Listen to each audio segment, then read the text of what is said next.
সবুজ পাহাড়, ঝর্ণা, হ্রদ আর নদ নদী, বৈচিত্র্যে ঘেরা প্রাকৃতিক সৌন্দর্যে অপরূপ পার্বত্য চট্টগ্রাম। তবে দুর্গম আর জটিল ভূগঠনের সুযোগে নয়নাভিরাম এ পাহাড়ি অঞ্চল এখন অনেকের কাছে অপরাধের অবাধ বিচরণ কেন্দ্র, যার জেরে ঘটছে আঞ্চলিক বিভিন্ন সংগঠন, দল উপদলের দ্বন্দ্বের সূত্রপাত। ১৯৯৭ সালে পার্বত্য শান্তি চুক্তি নিয়ে বিরোধের জেরে ভাঙন দেখা দেয় সন্তুলারমার জেএসএসে, গড়ে ওঠে ইউপিডিএফ। পরে দুই সংগঠনেই ফের ভাঙন। পাহাড়ের বুকে জন্ম নেয় জেএসএস সংস্কার ও ইউপিডিএফ গণতান্ত্রিক নামে আরও দুটি সংগঠন। এছাড়াও তৎপরতা রয়েছে কেএনএফ, এমএনপি ও এএলপি নামে আরও কিছু দলের। আধিপত্য বিস্তার, স্থানীয় নিয়ন্ত্রণ সহ নানা ইস্যুতে প্রায় নিজেদের মধ্যে সংঘাতে জড়াচ্ছে পার্বত্য চট্টগ্রামের আঞ্চলিক সংগঠনগুলো, যা হুমকি হয়ে দাঁড়াচ্ছে পার্বত্য এলাকার স্থিতিশীলতা ও জননিরাপত্তার ক্ষেত্রে। নজর দেওয়া যাক গত কয়েকদিনের রক্তক্ষয়ী সংঘর্ষের দিকেই। খাগড়াছড়ির দীঘিনালায় পাহাড়ের অন্যতম দুই প্রভাবশালী সংগঠন জেএসএস ও ইউপিডিএফ এর গোলাগুলিতে ৪ জন নিহতের খবর মিলে গত ২৫শে জুলাই। ২ দিনের মাথায় ২৭ জুলাই পানছড়িতে সংঘর্ষে প্রাণ ছড়ে একজনের। দিন দশেক পর সশস্ত্র সংঘাত কেড়ে নেয় আরও একজনের প্রাণ। পরিসংখ্যান বলছে, আঞ্চলিক সংগঠনগুলোর দ্বন্দ্বে গত ৫ বছরে কেবল রাঙামাটিতেই নিহত হন ৩৪ জন। আর গত আগস্ট থেকে এপ্রিল এই ৯ মাসেই ৩ পার্বত্য জেলায় আঞ্চলিক সংগঠনগুলোর গোলাগুলির ঘটনা ঘটেছে ৫৯ বার। তাতে প্রাণ হারান ২৪ জন।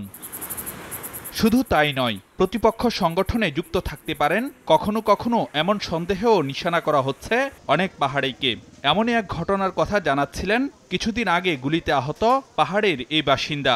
মনে করছে যে আমি সহযোগী লোক, তারা ডাকছিল কয়েকবার, আমি গেছিলাম না, আমি কারো কাজ করি না, না যাইয়ে কারণে আমার মারি চলে গেছে। সংঘাতময় পরিস্থিতি আতঙ্ক ছড়াচ্ছে পাহাড়ি বাঙালি উভয়ের মধ্যেই। তো ভাগ ভাগ হয়ে গিয়ে ওরা এখন নিজের একটা আধিপত্য বিস্তার করার জন্য এক দলকে আরেক দল নির্মূল করার চেষ্টা করছে। যখন ওরা মারামারি করে তখন কিন্তু আমাদের উপর একটা প্রভাব পড়েছে। একদল এসে বললো যে তোমরা ওদের পক্ষ, আরেকদল এসে বললো যে তোমরা ওদের পক্ষ। এটা নিয়ে আমাদের সমস্যা হয়ে আমরা বেঘাইতে পেরেছি। আঞ্চলিক সংগঠন যেগুলো আছে এদের বা দ্বন্দ্ব বা এদের সমস্যার কারণে বা দেখা যাচ্ছে সুযোগ সুবিধা অনেক, এগুলো থেকে বা অনেক সময় বঞ্চিত হয়। ওইখানে 2 গ্রুপ আছে, তো টাকা মিলে না দেখে দ্বন্দ্ব হয়। আঞ্চলিক সংগঠনগুলোর এসব সংঘাতের নেপথ্যে কি কারণ?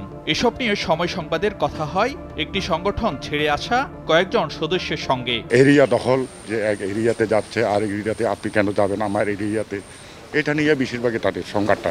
কেউ কাউকে ছাড় দিচ্ছে না। অর্থাৎ আপনার জায়গাতে আমি ঢুকতে পারবো না, আমার জায়গাতে আপনি ঢুকতে পারবেন না, কেননা আপনি ঢুকলে আমার ভাগটা আপনি নিয়েবেন। মেন কথা হচ্ছে যে যেরকম হাতায় নিতে পারে। অনেক দল বাইরে এসে এক একজনে এক এক নেতৃত্ব, নিজেরা মারামারি করতেছে, মাঝখানে জনগণ হচ্ছে বিভ্রান্তের ভিতরে। মাঠ প্রশাসনের শীর্ষ কর্মকর্তারা অবশ্য বলছেন, চ্যালেঞ্জ থাকলেও সম্মিলিত প্রচেষ্টায় নিয়ন্ত্রণে রাখা হচ্ছে পরিস্থিতি। বিভিন্ন শ্রেণীর দ্বন্দ্ব এটা আছে, অর্থনৈতিক কারবারগুলো আছে এখানে। পুলিশ, বাংলাদেশ সেনাবাহিনী, বিজিবি, আনসার সহ বিভিন্ন বাহিনী, আমরা যৌথ উপায়ে সমস্যার সমাধান খুঁজি। আইনশৃঙ্খলা বাহিনী বলছে, অপরাধে জড়িতদের আইনের আওতায় এনে পাহাড় শান্ত রাখাই মূল লক্ষ্য। ফারুক ভিয়া, রবিন, সময় সংবাদ, রাঙামাটি।